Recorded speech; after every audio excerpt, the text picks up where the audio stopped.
Hi, welcome back guys. This is your friend, the What If guy, back with another fanfiction. This is the first part of What If Different Issei Experience Harem. Now before starting, please give this video a like and subscribe to the channel if you want more videos like this. Now let's get into the fanfic. Gah! My body shot straight up. I felt my face burning, my breathing heavy, my body shaking, and my mind in disarray. I tried to calm myself, reminding myself to take deep breaths. Inhale. Exhale. Inhale. Exhale. After a moment, my mind began to clear. I thought I died. No. I had to ask myself how I died. My last memory before that moment was of being stabbed while protecting someone. Casey, my childhood friend, had a stalker who turned violent. I had intervened and it cost me my life. I hope Casey is okay. Sighing, I looked around the room I found myself in. It seemed pretty normal, though it reminded me of my awkward teenage years. I continued scanning the room until a computer monitor caught my eye. There was nothing unusual about it, as most teenagers had one for school and other activities. What truly caught my attention was the reflection. Wait a minute. I touched my face. This face, I said, my voice shaky. I touched my hair. This hair. My voice cracked. Then I glanced at the bookshelves. Those collections on the bookshelf. My sanity was slipping.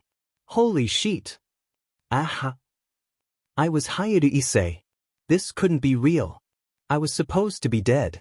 But worse than that, I had been reborn into a pervert. Not just any pervert, but the pervert. But I had to admit, I was a bit of a pervert myself, though not as extreme as Issei. I've become a melons freak. Wait, that wasn't important right now. Why was I Issei? What happened? At that moment, someone slammed the door open. It was Issei's father, Hayato. I knew the names of this perverted boy's parents. I had brushed up on a fandom. He rushed towards me and grabbed my shoulders. Issei, are you okay? Did you have a nightmare from watching too much adult content? Wow, seriously? I'm fine. I just got a bit startled by a rat. I reassured him. Honey? Issei? Is everything alright? Issei's mom, Miki Hayato, asked with concern. Issei just got surprised by a rat. Geez, don't scare me like that.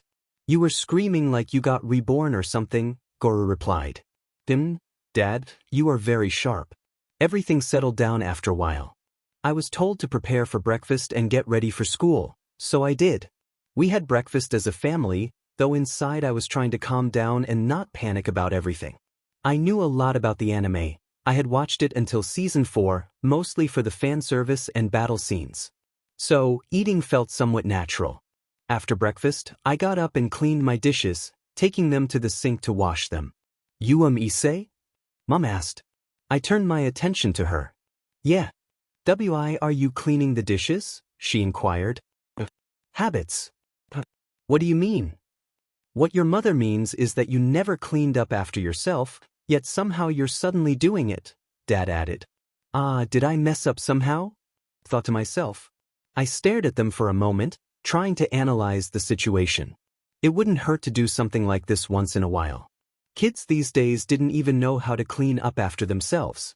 Just putting the dishes in the sink would lessen the effort for whoever had to clean later. It should be the norm. I turned back to the sink. I think, I should probably do stuff like this. Occasionally. I said softly. Both of them looked confused. It was super effective. I'll be responsible, I guess.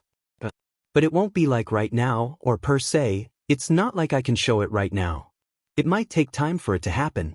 So, please bear with me. Was that the right choice?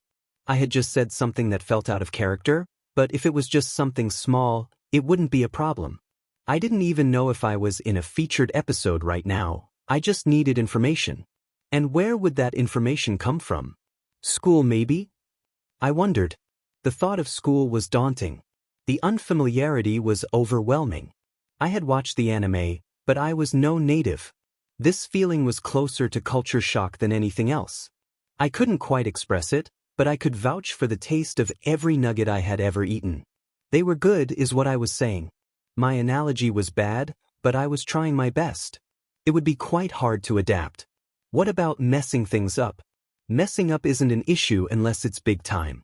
Avoiding any mistakes takes top priority, which means I have to be very cautious about the things I do, no matter how menial. This is quite troubling. Most of my classmates kept staring at me. Should I at least say something? Issei looked around, his courage dropping. Bad idea. Bad idea. He laid his head on the table, turning to the side to avoid suffocating. He didn't want to die the day after he got another chance, after all. But that's when he caught sight of a brunette right beside him, Murayama, from the kendo club. She was one of those girls that Issei always peeked at, probably because of her impressive figure. I guess I'll just ask her, he thought as he inched towards the pigtailed brunette. Hey, Murayama-san. Why are they staring? I'm not doing anything weird, am I? Issei asked, still nervously glancing at the staring people while poking his index fingers together.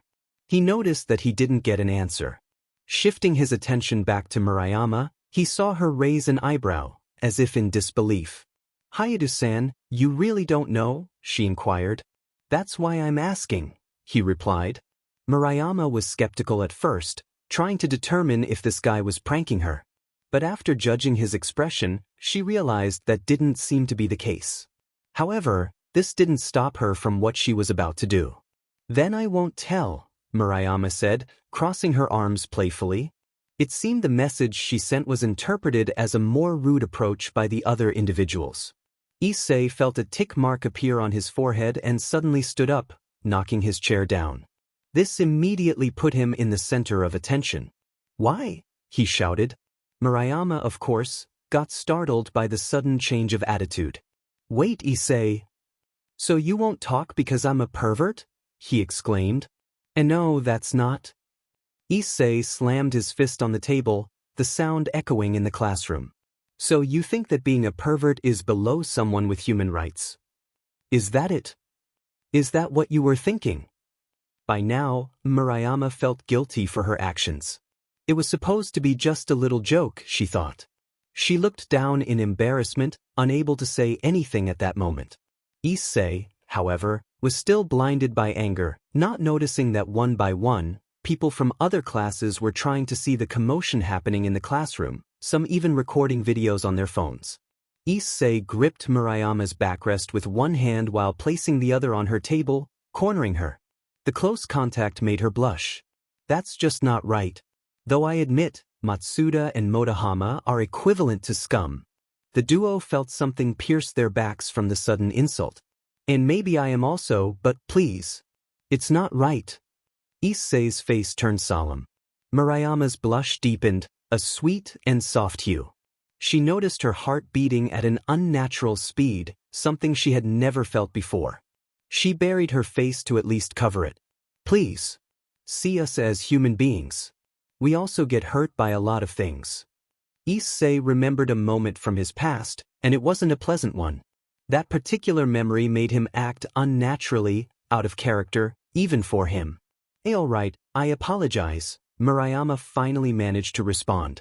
Those words snapped him back to reality, making him blink as he tried to make sense of what was happening. What did I just do? Issei finally grasped the situation, noting that he was in very close contact with Murayama. And speaking of the brunette, she was blushing. The girls in the room. Even some boys. Even outside the classroom. Some of them even fainted. Were they all right? They were murmuring among themselves. What? Some guys looked at each other, unsure of how to handle the situation.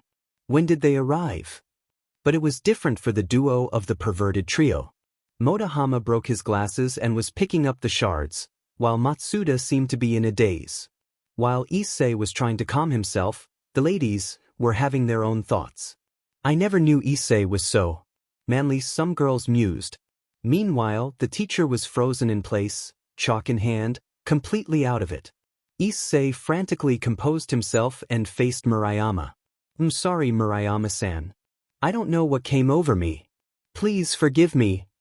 He bowed at a perfect 90-degree angle to show his sincerity. It's fine. I was at fault too, she replied, sounding apologetic. That wasn't how it was supposed to go. No. I suddenly jumped at you for no reason. Issei thought, feeling overwhelmed. No. It was entirely my fault. As an apology, I'll stop being a perverted person. Issei declared determinedly while bowing. Everyone's jaw dropped in surprise. Issei thought to himself that it was a win for him. He finally had a reason to change his ways. But he also realized how foolish the situation was. He stopped berating himself and muttered, "You still live. For now." The other girls in the room were incredulous. How could the leader of the perverted trio decide to stop his antics? Meanwhile, Murayama was lost in her thoughts, feeling butterflies in her stomach. She realized he was going to great lengths for this change. At that moment, every girl in the classroom and outside seemed to share a similar thought. He just became boyfriend material.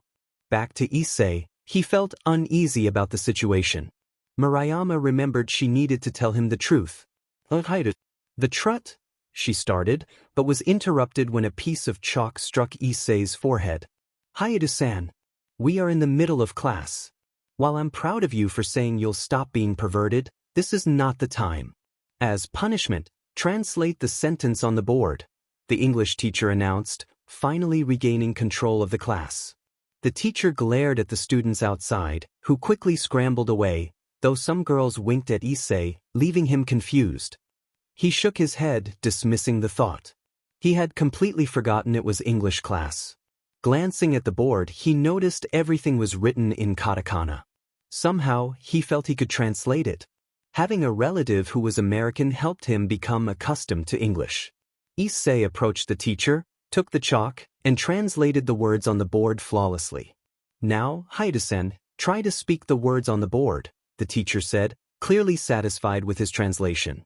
Mark was running through the meadows. Issei said fluently, surprising himself with how naturally the words flowed. Everyone was silent, taken aback by his ease of speech. Well done, Hayate-san. Now go back to your seat, the teacher said, still surprised. Issei quietly returned to his seat and attempted to speak with Murayama again. I'm sorry for earlier, Murayama-san. You don't have to tell me anything. I'm fine now, he said while bowing. Okay, Murayama replied softly. She thought to herself that he had noticed she was trying to say something, which made her happy. Looking down at her desk, she smiled. Issei nodded in response and sat back down quietly, and Murayama thought sweetly, he really did become boyfriend material. The rest of the PRD dragged on, filled with information Issei already knew. As a senior in college aspiring to be a teacher, he wanted to absorb as much knowledge as possible, even if he hadn't achieved all his life goals. He sighed, accepting that he would try his best in this life. The lunch bell rang, signaling the end of class. Okay, everyone, we're done for today. Make sure to study up. Dismissed, the physics teacher announced. Students began pulling out their lunchboxes or heading to the canteen. Issei noticed some classmates sneaking glances at him, and he overheard whispers about sharing what had happened that day. He sighed, realizing rumors were bound to spread. What was that, dude? Matsuda exclaimed. You're going to leave us? This is illogical, Issei. We can't be the perverted trio without you. Motohama pleaded. I'm sorry, guys, but I have to change for the future. I can't keep being a pervert for life. You both need to change too, maybe then you'll get girlfriends, Issei explained. Screw that. Adult content is everything in my life. Adult content is life. Matsuda protested, trying to reignite Issei's old ways. You can never have a perfect and accurate measurement without me, Issei, if you know what I mean, Motohama added, attempting to convince him. Issei chuckled at their antics. Despite their perverted nature, he realized he needed them. They played a crucial role in the timeline, even as side characters. More importantly, they were precious friends of his current self. He smiled, grateful for the second chance at life, knowing he had to maintain these bonds. So, where are we going to get lunch? Issei asked. Oh, I know where we can eat something juicy, Matsuda suggested with a grin. Issei's face reflected a mix of disgust and disappointment. He thought to himself that he wanted to take back his sincere feelings towards his friends. Both of them were peeking at a female sports club while the members were changing, and he found it utterly inappropriate. Issei noticed something unusual as he looked at the building, tilting his head in question. It was different from what he had expected. He thought they were going to watch the kendo club, but this was a different club altogether. Matsuda, why are we here? What about the kendo club? Issei asked, confused. The kendo club won't be practicing for a while because their club is under renovation, but I'll find a way to peek in like usual. So, let's just enjoy our feast for today, Matsuda replied. Issei realized what had happened. I thought you knew, Issei? You were the first to share the news with us. You even cried, saying it would take a month and a half to finish, Motohama chimed in, still peering intently. I did. Issei responded, surprised. Oh yeah, he did, didn't he? Matsuda said, stopping his peeping and sitting down on the grass. What's with you today? You're not yourself. You're doing a lot of things you wouldn't normally do, Matsuda observed, looking at Issei with curiosity. Issei began to panic internally, wondering what was going on with him. Motohama noticed the situation and also stopped peeping. He sat beside Matsuda and patted his shoulder. Come on, Matsuda, he's just hungry. We haven't eaten anything yet, so let's eat first before continuing to peek. He adjusted his glasses and rummaged through his pocket. Issei thought to himself, nice save, Motohama, but you're still terrible for wanting to peek afterward. Ha, you're right, I'm also hungry. So let's eat. Matsuda laughed and took out his lunchbox. Issei smiled and reached for his own lunchbox. Wait, I didn't bring anything. Here, Motohama said, handing him something. It was a familiar brand, and he grinned at Issei's surprise. Eat this. You're not yourself when you're hungry, Motohama said, as if it were a legendary truth. Issei's eyes widened in realization. It's Snickers. Motohama was startled by Issei's outburst, while Matsuda watched the scene unfold, teary-eyed from laughter as he ate his lunch. I'll take it, Issei exclaimed, snatching the candy bar from Motohama's hand. He ripped the wrapper apart and devoured the bar in one bite. Motohama sighed. Is that how you say thank you to your friend? He asked. Issei continued munching on the remnants of the wrapper, ignoring Motohama's words, which made the duo chuckle lightly. See, Matsuda? He was just hungry. He's as crazy as ever about that familiar chocolate bar, Motohama grinned. Yeah, you were right. I was worried for nothing. Matsuda smiled genuinely at his changed friend, who was still the same in many ways. Issei felt touched by the fact that Matsuda was concerned about his behavior and how Motohama had reassured him that their friend was still there. He was sure now that he could be great friends with these two, no matter how perverted they could be. Suddenly Matsuda exclaimed, Look at that one. She is packing. Issei was taken aback. You idiot. Motohama exclaimed. The one on the right has the best proportions. Look at that. Motohama said, using his scanning techniques. You're right. Your scanning skills are great as usual, Motohama. Matsuda added enthusiastically. They're always refined to the max. Motohama said, adjusting his glasses. Issei inhaled, exhaled, smiled, and felt relaxed. Quietly, he walked away from the duo so they wouldn't notice and approached the door of the changing room. He knocked softly. Knock knock. He heard a voice say, coming, before someone opened the door. It was one of the members. Hey, it's Hayu, she started, but Issei interrupted her by placing a finger to his lips. Sure, I'm not here to do anything. The other perverts are peeping at the back, so get some backup and deal with them, Issei said, smiling with a hint of mischief, before walking away and waving. The club member hesitated but eventually went back inside to inform the other girls about what was happening. There were a lot of girls with volleyballs, so it must have been the volleyball club. I'll catch you on the flip side, dear friends, Issei said dramatically as he left. Back inside the school, he headed to the canteen to grab a bite to eat. Even though he had eaten the candy bar earlier, he still felt hungry. Finally, he got to try the famous yakisoba bread. Yummy. Returning to the classroom, he saw both Matsuda and Motohama looking beat up and dirty, clearly exhausted. Dinning dunning. The lunch PRD ended. The rest of the day was uneventful. Nothing interesting happened, just lessons here and there, nothing too major. I pretended to write everything down, though I did jot down some notes to review later. Everything felt so boring, yet I noticed some people glancing my way. Aside from that, nothing else occurred. Finally, the school day ended with the loud ringing of the bell. I headed home, already planning my next steps on the way. A lot of nothing happened in this chapter, except for what Issei did earlier. Just a normal slice of life for now. In the next chapter, Issei will start his training preparation. If you are asking what I'm doing right now, I am currently doing a push-up.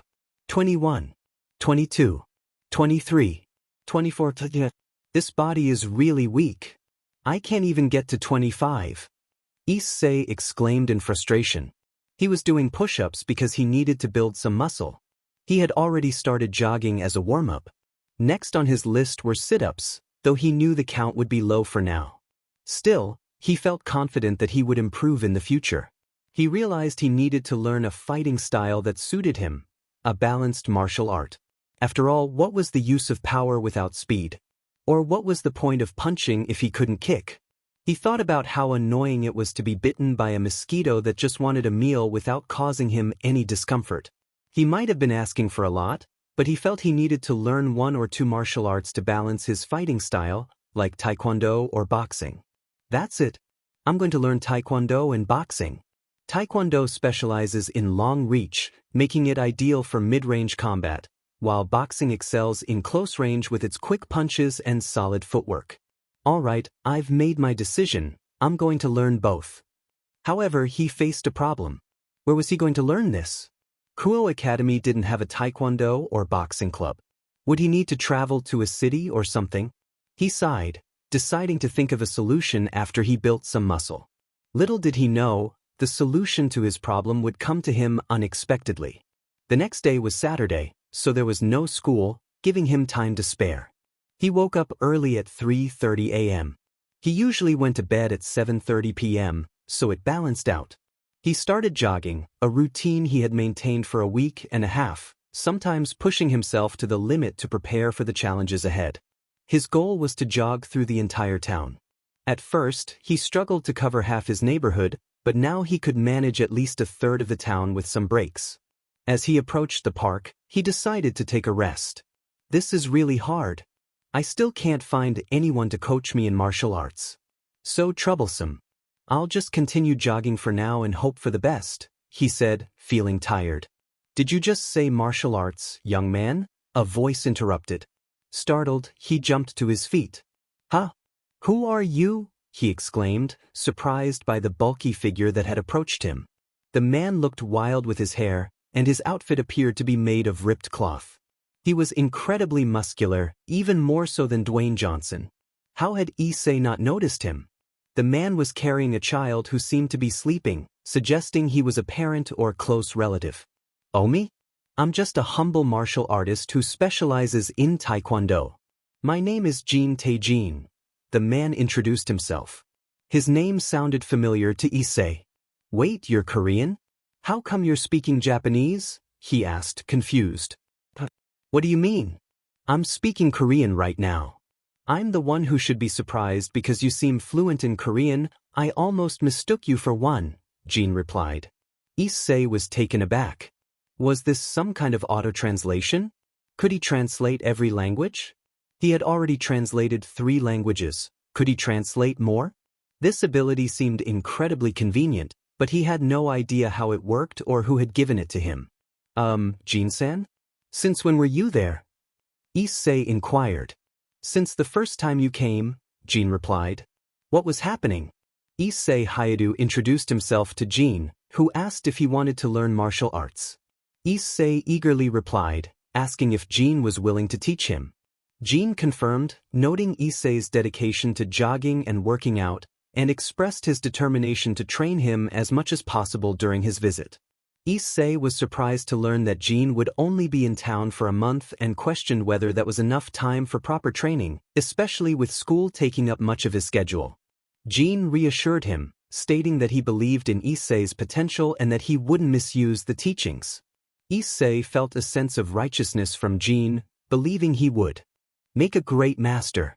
Jin then warned Issei about arrogance, giving him a slight glare that made Issei take a step back. The intensity of Jin's presence was palpable, even if it wasn't visible. Jin introduced his grandson, Jin Emori, who was adorably wearing a sleeping mask. Issei commented on how cute Emori looked, which led to a humorous exchange about their resemblance. Issei found Jin to be the perfect master for him. After expressing his gratitude, Issei bowed and called Jin master, to which Jin responded that he could indeed call him that from now on. Jin advised Issei to abandon his attempts at boxing, as it wouldn't align with his teaching style, but reassured him that he could learn some close-range techniques. Issei was curious about how Jin knew he was trying to learn boxing. Jin explained that he often observed Issei talking to himself during his workouts. Jin then mentioned that if Issei passed a trial, he would teach him a taekwondo style suited for him, which excited Issei greatly. 1 month later, deep in the forest, the atmosphere was tense as Issei faced Jin at a respectable distance. Jin, arms crossed and grinning, asked if Issei was ready for his trial. Issei affirmed his readiness, feeling determined to pass the trial. And so, Issei was on the verge of learning taekwondo and mastering it. The journey had been swift, but Issei was eager to see where it would lead him. 1 month later, Jin was filled with enthusiasm as he shouted, "Are you ready, Issei? This is your first trial, and it will get harder later. So, are you ready?" "Yes, Master Jin," Issei replied with determination. "Well then, here we go," Jin declared, starting to dash towards Issei. Master Jin was testing Issei to see if he was a worthy student to inherit his knowledge. Issei knew he had to meet Jin's expectations and grow stronger. This past month had been the hardest of his life. He had to train every single move that had been taught to him, and Master Jin insisted that it should feel natural. This was crucial for Issei to focus on his improvement and not regress. Although he had only learned the basics, they felt anything but basic. The intensity of the training often left him feeling close to his limits. There were moments when he almost gave up. While he trained hard, school added another layer of difficulty to his day. Even though he recognized some characters from the DxD series, they showed little interest in him. Rumors began to circulate about his transformation. He was growing taller and had changed his hairstyle. He no longer engaged in perverted antics and was often found helping others at school. Although he didn't mind assisting the girls who asked for help, he had to decline some requests due to his rigorous training schedule. Matsuda and Motohama, the notorious duo, continued to attempt to pull him back into his old ways. However, Issei knew he had changed, thanks to Master Jin, who taught him the importance of DSPLN and principles. Jin's motto was, "Do whatever you want," but he still emphasized the need to maintain DSPLN and principles. Working out had become more of a habit than a routine for Issei. He had never imagined that he would find relaxation in exercise. Master Jin also instilled in him the 5 rules of Taekwondo that practitioners uphold: courtesy, integrity, perseverance, self-control, and indomitable spirit. Issei was surprised to discover how Taekwondo could make him a better person. He had underestimated dojo schools, but they quickly earned his respect. He also enjoyed playing with little Jin Emori, who had captivating eyes that sparkled like stars. Issei promised himself that as his senior and, in a way, his brother, he would help his master's grandchild in any way he could. However, Issei knew he needed to focus on his own situation. Now, it was time for his first trial with Master Jin. He understood that he couldn't defeat him. He couldn't even muster 5% of Jin's strength. Jin was a true powerhouse. As the trial began, Master Jin threw a straight punch. Issei thought, "Oh no." He swiftly moved his head to the right, feeling the air rush past him, and countered with a front kick. Master Jin easily dodged. "Very good, Issei. Even when you're in a tough spot, always counterattack," Jin encouraged. Jin then attacked with a knife hand strike. Issei narrowly dodged to the side and used the momentum to launch a side kick, but Jin blocked it effortlessly. Issei realized that the most dangerous attacks in Taekwondo were kicks, yet Jin treated them as if they were nothing. He hadn't even used his feet, and Issei knew that if he did, it would be game over for him. Still, he wanted to make Jin use his feet at least once. That would be a victory in itself. Master Jin threw a left hook, and Issei flipped back to dodge it, then dashed forward again. He decided to test his endurance by attempting to block. He threw a right jab at Jin's face, but Jin dodged. Issei followed up with a series of jabs, hooks, and uppercuts, but Jin evaded them all. When Issei aimed for Jin's solar plexus, he blocked again. In a moment of inspiration, Issei high-kicked toward Jin's face, and to his surprise, Jin caught his foot. That was part of Issei's plan. Using his core strength, he pulled himself up and delivered a knee kick to the side of Jin's head. Success! He had landed a hit. Master Jin released Issei's foot, and Issei backed off to create some distance. He looked at his master, who was laughing heartily. "Excellent, Issei. You managed to hit me. That was very clever. As a reward for your hit, I'll let you see my kick." "Rah!" Jin roared. Issei thought, he's pretty far away. What is he going to do? Oh no, I have a bad feeling about this. His unease grew as Jin raised his foot. Master Jin unleashed a powerful kick that struck the air. Issei dodged frantically. The shockwave from the kick was immense. Thankfully, they were in a deep forest and not near Crow Town. The force of the kick destroyed everything in its path, leaving the soil and trees obliterated. Issei realized that Jin was far beyond human. What was that? Issei exclaimed, his face pale. Are you trying to kill me, master? Oops, I overdid it. Thankfully, I left little Jin with a babysitter. Are you okay, Issei? Well, I knew you could dodge that. You always had quick feet, Master Jin replied. That's beside the point. You're a walking weapon of mass destruction. Issei shouted at the top of his lungs. Ah, thanks. Master Jin said, blushing. That wasn't a compliment. And stop blushing. Issei retorted. How could one human cause this much destruction? Just think about it. Can a human even make this kind of crater? Master Jin was exempt from being a human, he guessed. Sighing, Issei suggested, Master, this will attract attention. Let's go back home. Oh wait. Master Jin ran to his bag, miraculously unscratched. Here, you'll learn this later. What is it? Issei asked as Master Jin handed him a book. What was this?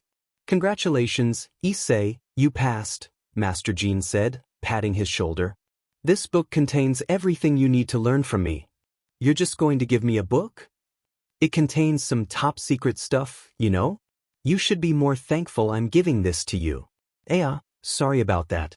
Anyway, what's in it? Issei opened the book. It's full of things you're very familiar with. Try doing some of the exercises in the book while I finish picking up our stuff. Master Jin grinned. What? Master, you basically destroyed everything here. My favorite blazer. Issei spotted his blazer hanging from a tree far away. See? What do you mean by, see? That was my favorite one from the Ordinary series. Issei dropped to his knees in despair. Geez, I'll get it for you, so stop crying. I'm not crying, you're crying. Issei protested. Sighing again, Master Jin said, just start reading the book already so you'll have a head start. He began picking up some scattered items. Dejectedly, Issei did as Master Jin suggested and wiped his tears away. What's this? He wondered, noticing a drawing of a person performing strange moves. He tried to copy it. H-up. This? Wait, that's wrong. Like this? He struggled. This feels wrong. Oh, I also did that wrong. What the heck? Isn't this impossible to do? Frustrated, he stopped altogether. All of these moves seemed impossible to replicate. While Jin gathered their belongings, Issei grew increasingly annoyed by what he was seeing. He attempted a simple move from page 1, but even that was useless, he just couldn't do it. It felt as if only an entirely different entity could perform these moves. However, Issei wasn't the type to give up, so he redirected his frustration to one move after another. What? I can suddenly do it? Hiya! he exclaimed. Master Jean looked over at Issei, his eyes widening in surprise. I thought it would take him until tomorrow, at least. He's faster than I thought, Jean mused. As Master Jean finished up and approached, Issei completed the final move and relaxed. Suddenly, his muscles began to ache, and he dropped to one knee, panting. Master, what did I just do? He gasped. You just performed a lethal move from Renewal Taekwondo. And Renewal Taekwondo is what I call my real martial art, Master Jean explained. After their chaotic trial in the woods, Issei accompanied Master Jean to his house, which looked similar to his own both inside and out. Upon entering, they found little Jean sleeping in his cradle, wearing an adorable sleeping mask. The babysitter must have gone home. Master Jean and Issei settled onto the couch. So, Master, when will you and little Jean depart? Issei asked. We'll depart tomorrow morning. Take care of the book for me and don't let anyone sneak a peek at it. It could endanger your family and friends, Master Jean warned. What's the history behind this book anyway? Why is it so important? Issei inquired, flipping through the pages. I'm the one who made it, Master Jean revealed. What? I'm the creator of Renewal Taekwondo. There's a long history behind it, and war was involved, Master Jean answered. Dimen, that's amazing. What was the purpose of creating it? Issei asked, intrigued. It was made as a counter to another fighting style, which is similar but also different. Did I ever tell you about the history of Taekwondo? You just taught me the basics and principles, Issei replied. Oh, right.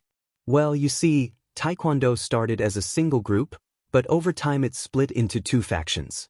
There's WTF Taekwondo, which is used in sports and the Olympics, and then there's ITF Taekwondo, where you're allowed to perform lethal punches as well as kicks. It's mainly practiced in North Korea, although it exists in South Korea as well, but in much smaller numbers. Okay, this is going to be good, Master Jean said as he continued the history lesson. The North Korean government developed a new style of ITF Taekwondo, designed to create the ultimate fighting machine. They studied aspects of Chinese and Russian martial arts and used the information gathered to refine the original ITF Taekwondo. This new style is called Northern ITF Taekwondo. Master Jean paused, allowing the weight of his words to settle in. They must have been desperate for some kind of advantage to boost their fighting prowess, though that's just speculation. It was created so that the user could infiltrate an opponent's defenses with much more precision than normal Taekwondo. In short, it's essentially a lethal skill. It was perfect in every way. However, some assassins infiltrated South Korea, and out of 38, only one survived. Issei listened intently, his curiosity piqued. Only one was captured alive. The government wanted to test the skills of the prisoner and brought in 50 martial artists from South Korea to fight. Each match was one-on-one, but the results were unexpected. 15 injured, 9 knocked out, and 26 dead. That style sounds like its main purpose is to kill, Issei remarked. It incorporates many martial arts to perfect its techniques. After a humiliating defeat by Northern ITF Taekwondo, the president ordered the development of a counter to this art. Researchers analyzed ITF's origins, found its weaknesses, and eliminated them, including stealth techniques that allowed one to erase their presence. So that's why I never noticed your presence before, Issei said, tapping his fists together. That's right. Several years later, it was a success. They developed the perfect counter style to ITF, which they named RE Taekwondo, or Renewal Taekwondo. However, this martial art was short-lived. RE Taekwondo users infiltrated the north to fight back, but only one individual returned alive. The founder of Renewal Taekwondo, the only survivor, me, Jean Taejin. Master Jean concluded. I'm sorry for your loss, Issei said sincerely. Oh, don't be. It was all in the past. Besides, I have little Jean to accompany me on my journey, Master Jean said, gazing lovingly at the baby in the cradle. Oh, and you can learn more in the book if you read it. I won't be here to train you, but I know you're a fast learner, so I expect some improvements by my next visit, Master Jean advised. Yes, Master, I will. Anyway, I have to go. It's already nighttime and tomorrow is Monday. Thank you for being patient and teaching me this whole month. I've never felt so blessed. So, Master, thank you for everything. Issei bowed gratefully. You have grown into a splendid young man. I'm proud of you. Improve yourself so I can give you your next trial. And remember your principles to stay on the right path, Master Jean said, patting Issei on the head. Don't cry, Issei. Never show weakness, as Master Jean says. Haha, it's like you're my second grandchild, Master Jean chuckled. Yeah. I'm sorry for not seeing you off later. I'll treat you next time, Master. It's fine, you need to go to school. I'll remember your treat for next time, Master Jean replied cheerfully. Okay, bye, Master. Have a safe trip. Issei called as he ran into the streets, waving goodbye. Master Jean waved back. Oh, I forgot to tell him something. His right hand seems to have a presence within it. He'll find it out eventually. Later at the Hyudu residence, Issei announced, I'm home. Oh, welcome home, Issei. Were you with Mr. Jean? His dad asked. Yeah, he's going back to Korea tomorrow. Oh my, you're dirty. Go take a bath and we'll have dinner, his mom said. Yes, I'll go. Issei replied as he climbed the stairs. He first went to his room to put the book down, then proceeded to the bathroom. He took off his clothes and placed them atop the washing machine. The hot water was already running in the tub.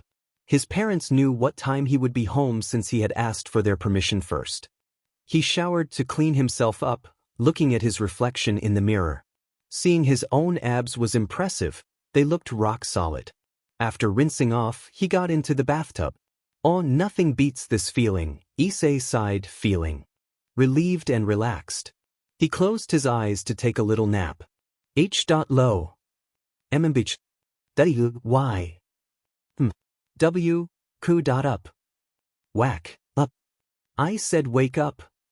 His eyes snapped open, and he jumped out of the tub in surprise. What the heck was that? Oh good, you're finally awake, a mysterious voice said. The voice sounded deep and formal. Where was it coming from? What the show yourself? I know Taekwondo. Issei threatened. The voice started to become clearer and more vivid. Greetings, Issei Hyudu. I am the sacred gear residing within you, the Welsh dragon, the red dragon of domination. It is I, Drake. You bear my boosted gear within you, so you will be my new partner. Let us get along, say, a powerful voice announced from somewhere. Issei was taken aback. What is happening right now? Earlier, he had been surprised. Did you just say sacred gear? Yes, I'm Drake. The one residing within your sacred gear, the boosted gear, one of the 13 Longinus, Drake replied. Issei was bewildered. This can't be happening. I'm talking to Drake much earlier than expected. I haven't even unlocked the twice critical yet, and now I'm already jumping to boosted gear? This just doesn't make any sense. Drake continued, if you are wondering why I'm revealing myself right now, it's because you're strong and your potential is limitless. You unlocked my twice critical when you were just working out. Issei's mind raced. Since way back then? Drake, can you hear my thoughts? I am residing within you after all. Though, some of your memories are kind of fuzzy, like they are being protected by something. However, I won't pry. Yet, Drake explained. So, he couldn't read Issei's mind entirely. Issei decided to share some things because Drake was within him. There was no better partner than him right now. He told Drake everything he knew, except for the RE Taekwondo and its history, as Master Jean had instructed him to keep it a secret. A student needed to follow his master's advice. So you're an entirely different individual than my intended host. I understand. I'll keep this a secret, though I'll keep calling you Issei from now on, Drake promised. What? You're going to trust me that easily? Issei asked, surprised. While reincarnation, incarnation, or any similar matters aren't rare, they're also not common. This isn't the strangest thing I have seen, I assure you. It's a big world out there, kid. A lot of things are hidden beyond what your knowledge entails, Drake stated plainly. Issei felt a blow to his pride. Thanks, Drake. I feel less special now. So, Can I already use the boosted gear? That's right. Try summoning the gear. Imagine the strongest form you can possibly conceive, Drake suggested. Issei thought for a moment. Strongest? You mean Saitama? All right then. He stood up, ready to summon the gear. One Puyuyuanch. Issei, take a bath quietly, his mother reprimanded from outside. Sorry. Issei replied, feeling guilty. He used his right hand, and the light of the gear brightened. Green? Emerald? The boosted gear was successfully summoned in his right hand. Why was it summoned in my right hand? I thought it was supposed to be in the left hand. Issei wondered aloud. Drake fell silent. Drake? Why are you suddenly quiet? Well then, you better start practicing with your gear so you can get comfortable and improve, Drake finally said. Okay, Issei replied, still perplexed by the earlier events. Back in the present, Issei was still eating dinner with his parents, trying to process everything that had happened earlier. He hoped future him would handle it. Issei dear, are you okay? His mother asked, concerned. Yeah, I'm fine. Why do you ask? Issei responded. You have that look on your face that seems troubled. Being a father has its perks, you know, his dad grinned. Issei realized this was what they called parental instincts. It's nothing. I'm just bummed that Jean-san and little Jean will go back already.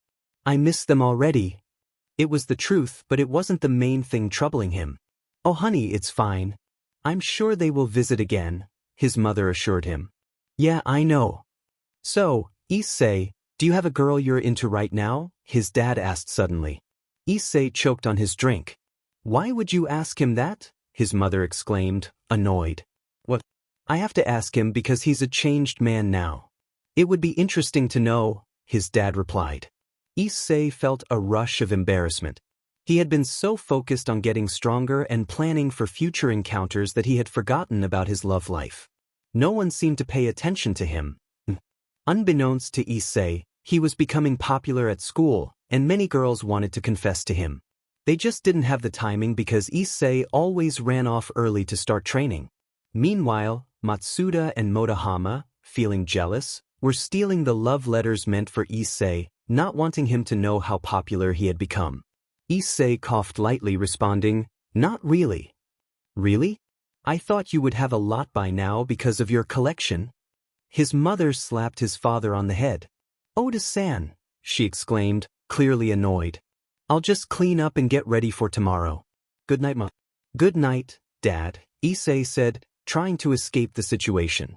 Good night, son, his mother replied, still tugging at his father's hair. Just remember to put a condom in yo. Goru. His mother started scolding his father, and Issei imagined an Oni mask on her face as he watched the scene unfold. What a peaceful day. Issei lay on his bed, contemplating. Hey, Drake, he thought, reaching out telepathically. What is it?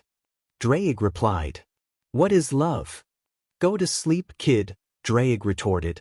Okay. With that, Issei let his worries drift away into sleep. The next morning, he was on his way to school. Before leaving the house, he followed his daily routine of studying, training, and working out, as well as reading about the RE Taekwondo. The moves were becoming easier. Master Jean had him practicing a different kind of basic training than usual. One particular move left his body numb and sore, as always. That move was on page 8. He also practiced with Drake on the boosted gear to get started, and the results were unexpected. He felt boosted 10 times before tiring, which he considered a good first attempt. The problem was that he didn't know where to release all that energy. So, he ran laps around Kuo until he felt exhausted. It took him 5 loops to burn off the energy.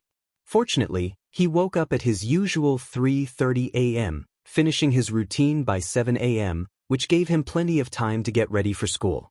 Today is going to be another uneventful day, Issei thought, feeling bored. He arrived at school on time, sitting at his desk when Matsuda and Motohama approached him. What's up, Issei? Matsuda greeted. Good morning, Issei, Motohama added. Morning, guys. What's up? Issei asked. Not much. Have you heard the news lately? Matsuda suddenly inquired. News? About what? Apparently, some guys found a destroyed area in the forest. The damage was extensive and in a straight line. They were camping nearby when they heard something loud and went to check it out. By the time they got there, the area was already wrecked, Motohama explained, his tone eerie. Issei felt a chill. "Oh, that's kind of mysterious, isn't it?" he replied, trying to mask his nervousness. "Yeah, it totally is," Motohama agreed. The school bell rang, signaling the start of class. "Okay, class, take your seats," the teacher announced as he entered. That was a close call. They almost got found out. Issei sighed in relief, promising to be more careful next time. After school, Issei lay on the grass with Matsuda and Motohama. In front of them, students, mostly girls, practiced for their club activities. "I want to squeeze some melons," Matsuda declared suddenly. "Don't ruin my afternoon with just a few words, Matsuda," Issei retorted. "I'm with you, Matsuda," Motohama chimed in, adjusting his glasses. "Don't say that. It's all for nothing," Issei reprimanded, feeling exasperated. "Issei, Motohama, why did we enroll in this school again?" Matsuda asked. "Kuo Academy just barely turned co-ed after being an all-girls school," Motohama replied. "Yeah, we all know that. Why are you suddenly saying it now?" Issei asked, confused. "Shh, don't interrupt, Motohama," Matsuda shushed him. "Girls are predominant here, and there are many beautiful foreign exchange students too. As a result, the boys are scarce, meaning we will be popular without saying a word. It's like fish in a barrel," Motohama explained enthusiastically. "In other words, it's a harem," Matsuda added, as if it were the most natural thing in the world. Issei shook his head, thinking how unrealistic that sounded. Women don't just appear out of nowhere and say they want to date someone. Imagine that, he thought. Sounds ridiculous. He tried to refocus. "I just came here to study though," he admitted. "Oh yeah, what's waiting for us here is the high life, overflowing with beautiful girls," Matsuda exclaimed. And just like that, they ignored him again. A group of girls wearing P uniforms jogged behind them, and Issei felt a sense of déjà vu. "Fight, fight, fight, fight, fight." The girls cheered, motivating themselves as they jogged. That was the plan, but here we are, facing the spring of our second year, and we still haven't gotten any girlfriends, Matsuda lamented, his spirit nearly crushed. "Don't say that. It's all for nothing," Motohama scolded him. "If you both stop being pervs, maybe you'll get a girlfriend," Issei said, trying to offer some honest advice. "If we give up, we've lost. We still have a chance," Matsuda declared with determination. "Stop ignoring me," Issei interjected, feeling frustrated with the two of them. Just then, a group of girls squealed in excitement. "Kaya! It's Kiba-kun!" they exclaimed, their eyes sparkling at the sight of the school prince. "Kiba-kun? What are you doing right now?" one girl asked eagerly. "Say, why don't we go for some karaoke?" "Would you like that?" another girl suggested.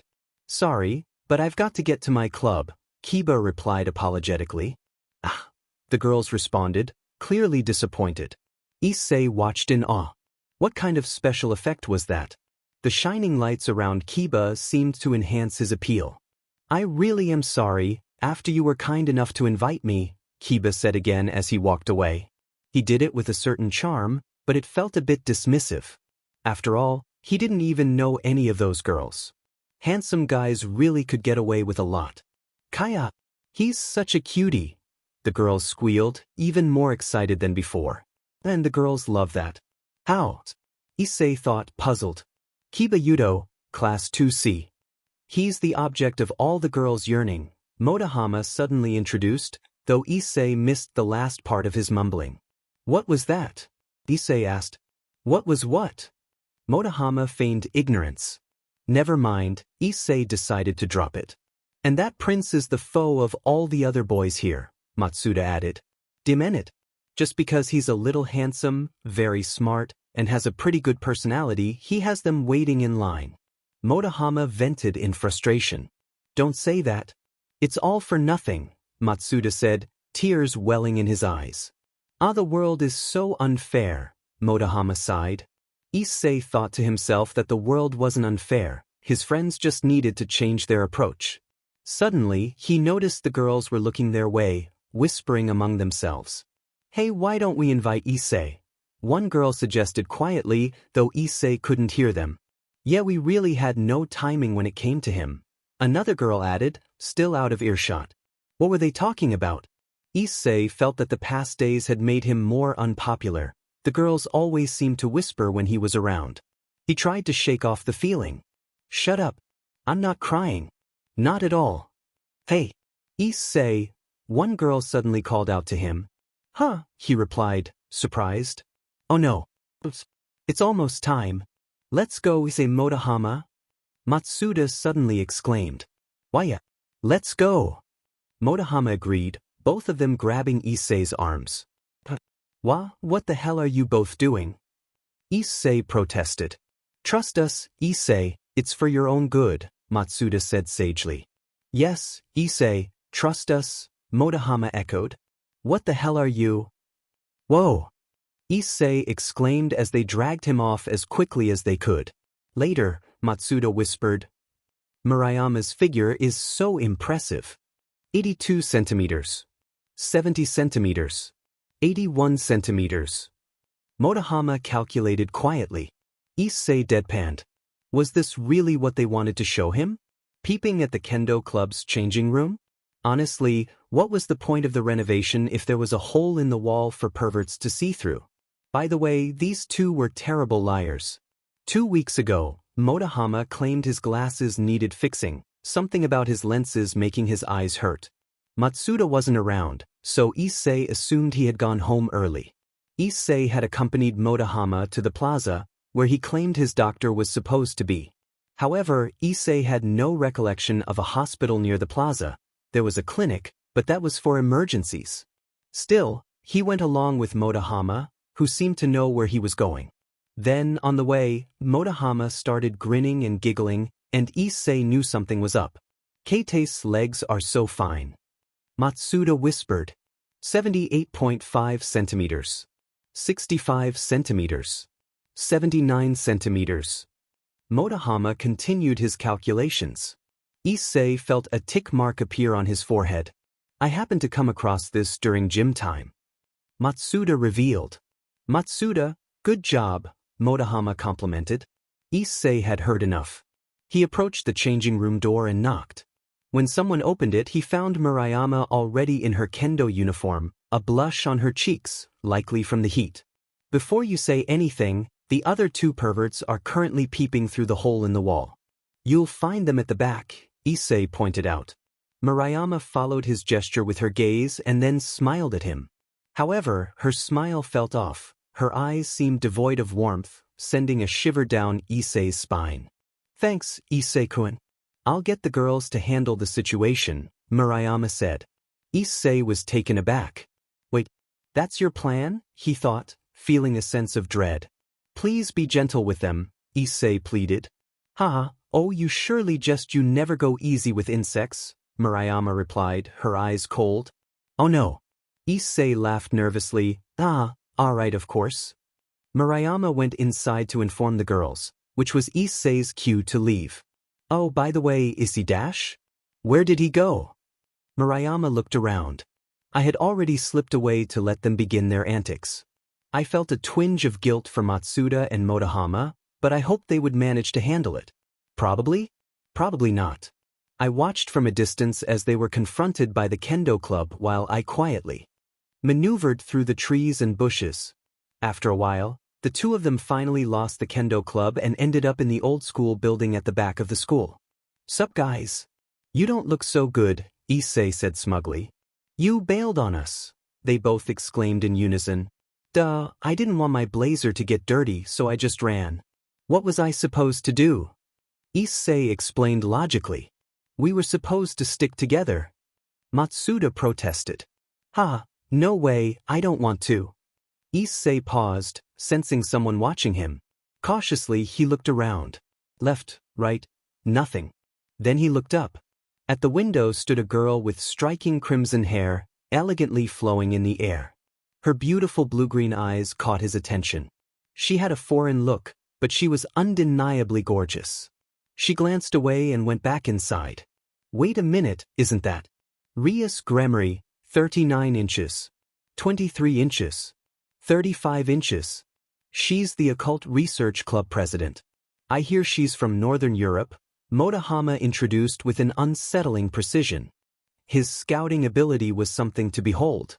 That crimson hair is really pretty, Issei thought. Meanwhile, inside the Occult Research Club building, Rias and another girl with raven hair tied in a ponytail were engaged in a chess match. That boy just now. Rias began. Yes, the other girl replied. The one who was standing. He's in class 2B. As I recall, his name is Hayato. He's as popular as Kiba. He's known as the Dark Prince at school. Is there something about that boy? No. I must be mistaken. Checkmate. Hurrah. It was a simple problem, Rias said as she began to change clothes. I did increase the difficulty level considerably, the other girl noted. Yes, I noticed. I look forward to next time. Rias finished changing and took a shower. 2 weeks ago, Issei and Motohama were searching for the optometrist's office. Motohama was giggling, while Issei eyed him suspiciously but followed nonetheless. They had been walking for a while.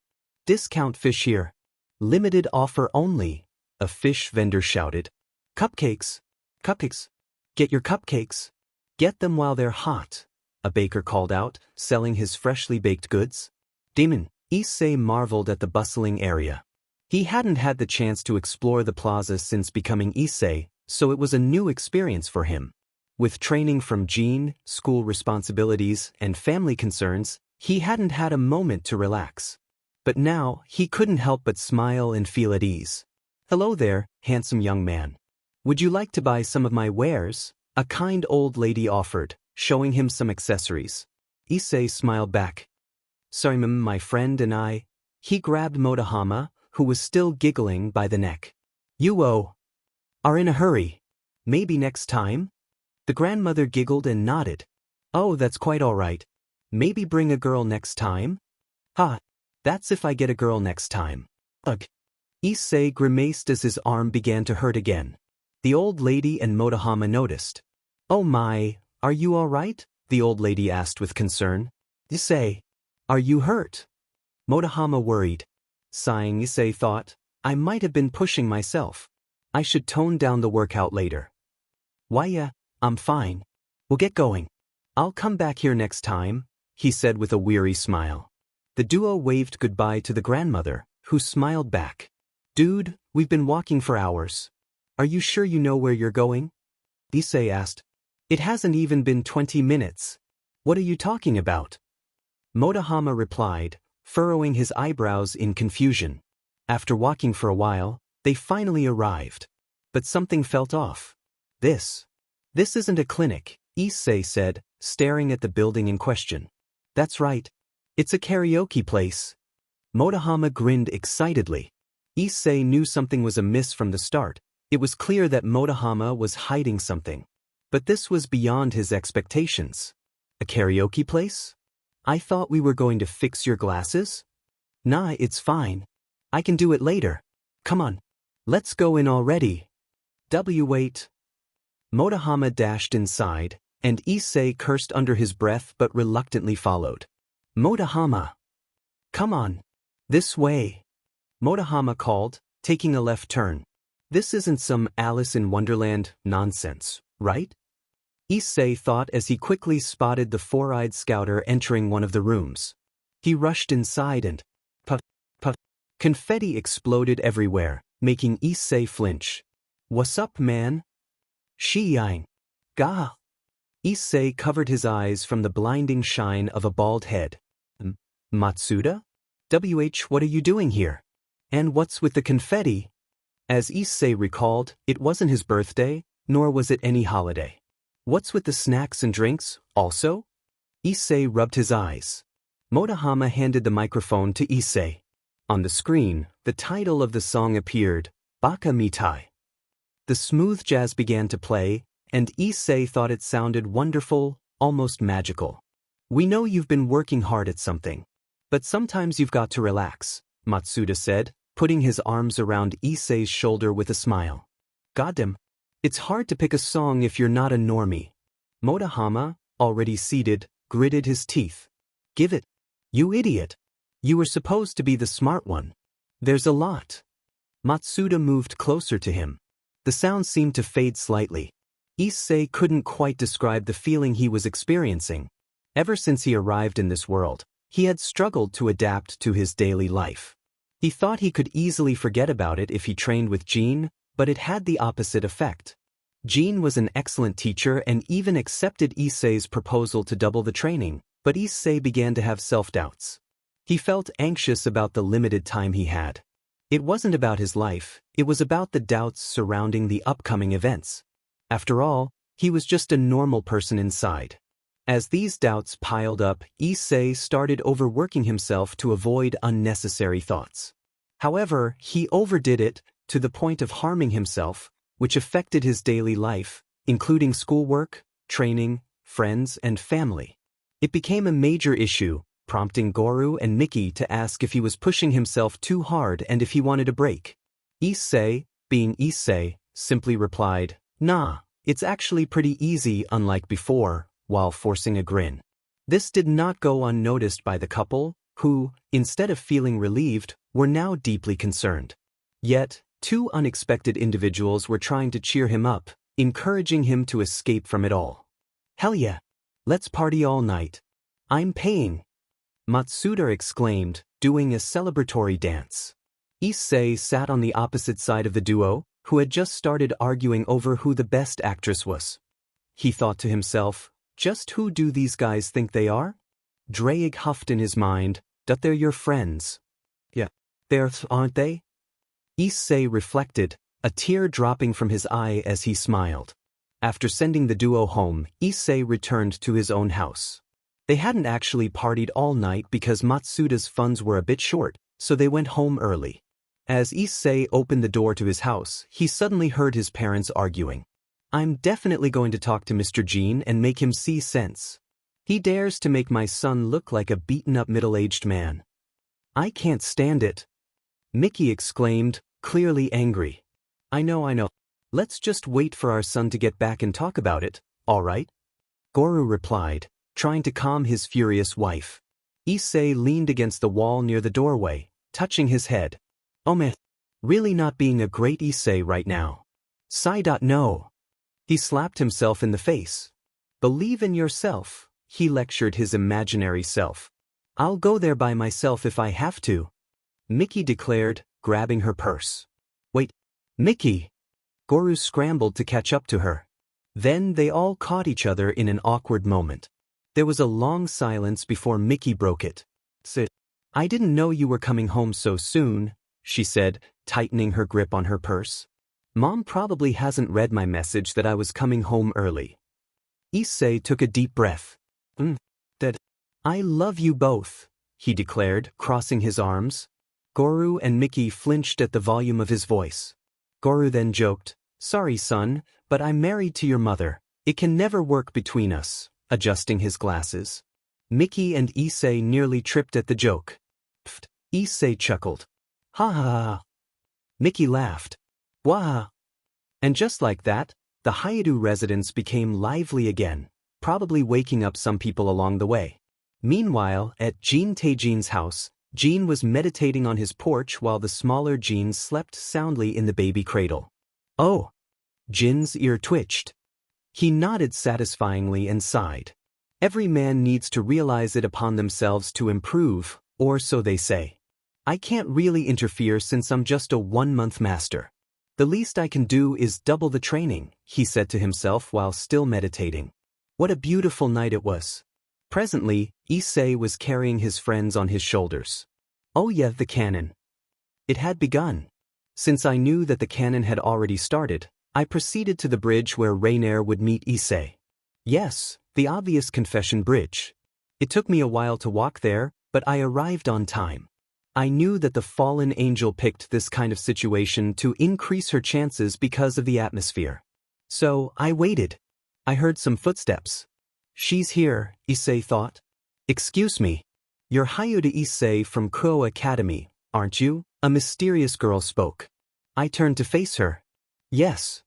I had scouted the whole town and hadn't seen that school uniform anywhere. The girl said nervously. Did you need something from me? Ito. Heiken, are you seeing anyone right now? The girl asked. Really no one. That's terrific, the girl cheered. I felt a mix of emotions. Would you mind going out with me? The girl finally confessed. What did you just? Issei pretended to act surprised. For a while, I've watched as you passed by here. Heiken, the girl said slowly. Say, how can you fall for this? I could understand your inexperience with women, but seriously? You weren't suspicious about this at all? I want you to please be my boyfriend. I sighed internally. Wake up. Wake up. If you don't get up, I'll kiss you. Wake up. Wake up. Issei turned off the alarm. What? I had taken a liking to my alarm clock. It was one of Issei's possessions that I kept. It's 3 a.m. already. I better start my daily routine. What happened yesterday was eventful. But of course, I accepted the confession. Now I just needed to meet up with her and walk to school together. It would be pretty hard to act natural, though. And Nanny? Matsuda exclaimed in shock. How? Motohama echoed, equally shocked. Of course, they were surprised. Yeah, this is Amano Yuma, Issei introduced. These are my buds, Matsuda and Motohama, he added. Nice to meet you, Yuma greeted. I grabbed Matsuda's shoulder and whispered in his ear, and yes, she's my girlfriend. Both of them froze in shock. Let's go, Yuma-chan. Hi.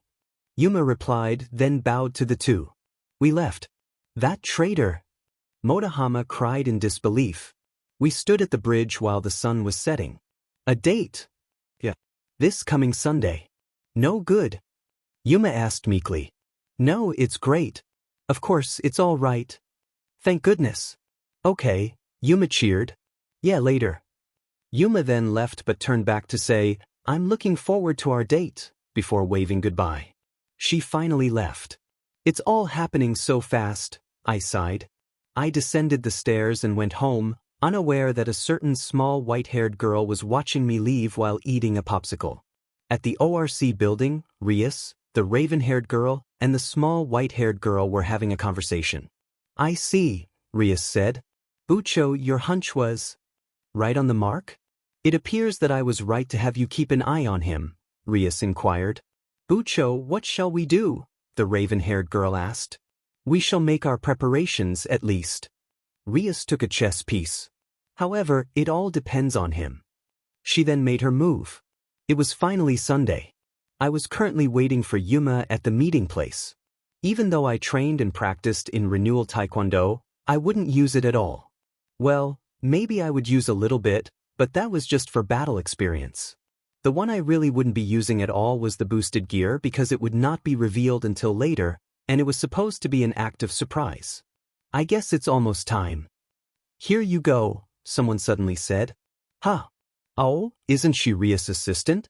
She gave me something and then left. Your wish will be granted, that's what the pamphlet says. So, they finally took notice of me. But the pamphlet looked shady. Could they really make pacts with these? By the way, what I was wearing for the date was quite simple, a red shirt over a black varsity jacket, black jeans, and black sneakers with a white knot, stripes, midsole, and outsole. Pretty neat, I guess, because I liked black personally. I kind of looked apathetic. Issei-san. Yuma finally arrived. Good morning, Yuma-chan, I greeted back. Sorry. Have you been waiting long? No. I just got here myself. As if you were late by 15 minutes. Well, shall we go? I suggested. Okay, let's go. Yuma agreed. The sun was setting. Unexpectedly, the date was kind of fun.